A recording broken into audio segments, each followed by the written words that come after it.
বাংলাদেশের সর্বদক্ষিণের অপরূপ সৌন্দর্যের লীলাভূমির এক নাম কুয়াকাটা। আর এই কুয়াকাটা সংলগ্ন সাগরের বুকে প্রকৃতির আশীর্বাদ হয়ে জেগে উঠেছে চরবিজয়। কুয়াকাটা সৈকত থেকে ৪০ কিলোমিটার গভীরে ২০১৭ সালে জেগে ওঠে ৫,০০০ একর আয়তনের দ্বীপটি। বিজয়ের মাসে চরটি খুঁজে পাওয়ায় চরবিজয় নামকরণ হলেও স্থানীয়দের কাছে এটি হাইরের চর নামেই পরিচিত। সবাই মিলে আমরা একটা পিকনিকের আয়োজনে সমুদ্রে বের হই। তো আইসা এই চরটা খুঁজে পাই। বিজয়ের মাসে খুঁজে পাওয়ায় নামটা রাখা হয়েছে আমরা চর বিজয়। এই দিনটাকে কেন্দ্র করে আমরা আসলে প্রতিষ্ঠাবার্ষিকী পালন করি। শীত মৌসুমে জেগে থাকা দ্বীপটি বর্ষা মৌসুমে তলিয়ে যায়। চরে লাল কাঁকড়ার ছোটাছুটির অপার সৌন্দর্য মুগ্ধ করে পর্যটকদের।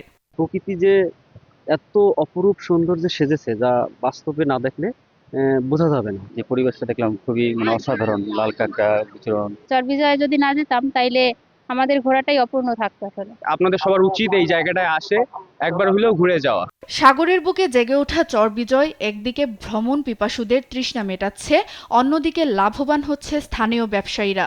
আকিজ নিয়ে এলো বিশ্বমানের বেবি ডায়াপার মাম্মাম। কটনে সফট ম্যাটেরিয়াল বাবুকে দেবে র্যাশ ফ্রি সুপার কমফোর্ট। আমরা মনে করি যে আমাদের এই পর্যটনের জন্য, এই সাগরখানার জন্য এটা আলাদা একটা আশীর্বাদ হিসেবে আসছে। ওই স্পটে যাওয়ার জন্য একদিন রাত যাপন কুয়াকাটায় বেশি করে, সেই হিসেবে কুয়াকাটার ব্যবসায়ীরা এই চরবিজয়কে কেন্দ্র করে কুয়াকাটার ব্যবসায়ীরা লাভবান হবে।